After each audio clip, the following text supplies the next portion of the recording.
Now, Cape Town and surrounding areas may have received some welcome rain over the last few weeks, but in Sutherland, in the Northern Cape, the crippling drought continues. Relief organisations, the Gift of the Givers, has been working in the town for a month now, drilling boreholes. Joining me now for an update is Gift of the Givers founder, Sutherland. Thank you so much for joining us. Give us an update on the weather conditions and the outlook in this area of South Africa. Sutherland was cold and gloomy from a weather point of view. Yeah, because isn't Sutherland often the coldest place in South Africa in the winter? Yes, today actually too. It's supposed to be -3, the coldest place in South Africa once again. But it hasn't come along with rain this winter, has it? No. Well, it's not only this winter. According to the people of Sutherland, we were there last week. We've been there for the last few weeks. But last week they told me for the last 4 years, it has been very, very bad. And now in this year, they regard it as the worst drought in more than 100 years of being in the area. I met old people who said, we've lived here many, many years. We've had problems in the past, and they gave me 2 dates, once in the 1930s and once in the 70s. And they said it has never been as bad as it is now. And when you go to the area, people try to be happy, they try to be chirpy, but you know the face is masking something deeper inside.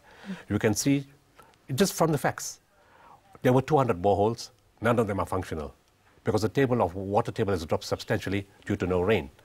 Then they had roughly 400,000 to 500,000 sheep. There's only 125,000 left. Most of them had to be sold, and many of them died. And then because of that, the economy was affected, which means they had to put off farm laborers that were working for them for years. And as much as they didn't want to do that, they had no choice because they couldn't pay them. They can't pay the accounts in the shops. They can't pay the accounts in the co-ops. Last year, there's 153 farmers. Last year, 11 of them lost their farms. 56 of them are about to lose their farms now. One may lose his farm in the next week.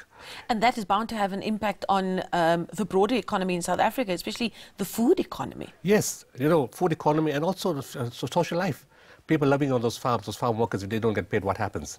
Nobody can buy. So there's a knock-on effect. The good thing is, of course, just some tourists have been coming in now in this part of the year, but it's very minuscule compared to what has to be done there. Now the Northern Cape is always, you learn in school, Northern Cape in the arid Northern Cape region. So water has always been a scarcity now, but this seems to have just pushed them over the edge. Yes, as I said, you know, they managed all these years, they were fine. They said every year, what they say is, all the rain mustn't come one time. It must come in batches, so you have a better yield of the ground, you know, of the fodder and the eating facility. They don't want all the rain one time. And they said, look, the average rainfall was fine over the last so many years, but the last 4 years ago, it wasn't not too good, but they managed, and same like 3 years ago. But they said this year has been a total disaster, and the sheep population speaks for itself. Last year, after the fires in Knysna, when we were involved there, and strangely enough, Knysna was also in drought, and they said that's the reason why the fire spread so fast. And after that, some people came and said, look, we need fodder for the animals in Knysna. And soon after that, we started getting calls from Sutherland, parts of the Northern Cape, Aberdeen, Southern Cape, and many areas saying, look, the sheep are in crisis. And we didn't really know.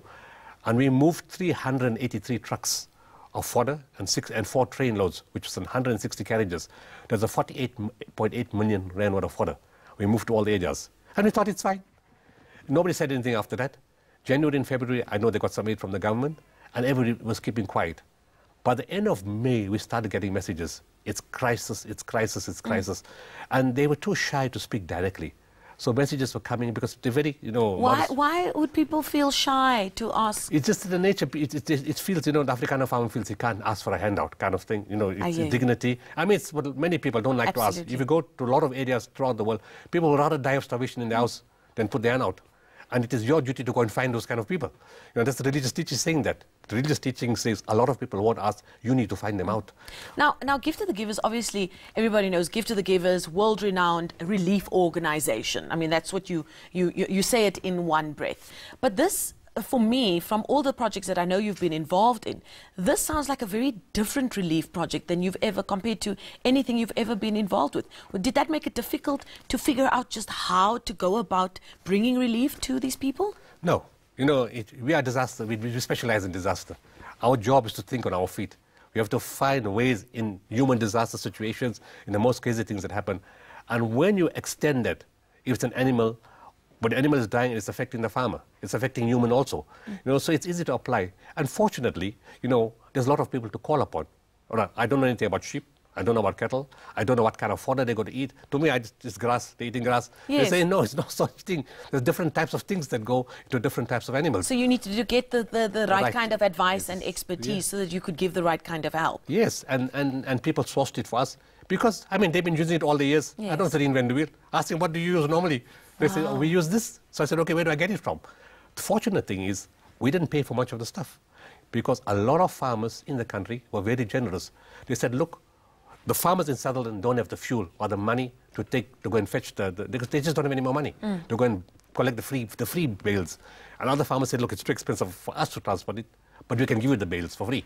So we used our own trucks. We actually bought 3 trucks specially for this purpose. Wow. So 2 super links and 1 flatbed. And then we also hired other transport to move bigger loads. And is this now an ongoing yes. Process with those trucks driving up and down, yes. delivering? But now there's something more frightening. The last 3 days we got calls from Mossel Bay, and a farmer came on the phone and sobbing, saying, nobody knows about us. Every day we go to the field, we pick up dead sheep.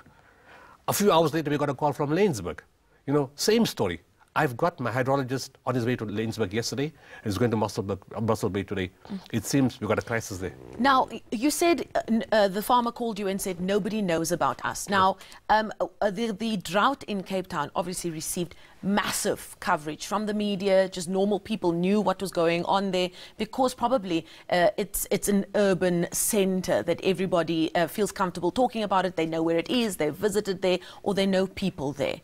Do you think a part of the problem here is the fact that not enough of a spotlight has been put on what you believe is a massive crisis? Yes, it has been neglected by everyone because people are focusing on Cape Town Central because the tourists are coming, business is going to be affected, the hotels must run with enough water, the shopping centres must get water. But if you go in Cape Town itself, go to the schools, you will find a lot of schools don't have water in Cape Town. And we thought maybe they're lying to us. No, we said maybe people are just playing games because they want bottled water, because gift of the givers is giving free bottled water. So everybody said, let's take something. So my teams went on unexpected visits. They went there, unannounced visits. They went there, they said, you know what, I just need to wash my hands. Went to the bathroom, sludge was coming out of the taps. What? And the principal said, but this is happening for several days, it's nothing new. And when we started getting calls from old age homes, and you know, people for physically and mentally challenged, you realize the water crisis, I'm talking before the rains came now, there's a major crisis.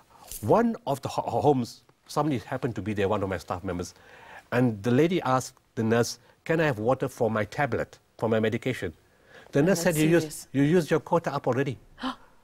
So we happened to have a whole bucket load of water, and he took it up and he said, drink your water from here. And the next so you day don't think about those small things that the water crisis affects. Now, we need to wrap. If people are watching and they want to get involved, what can they do?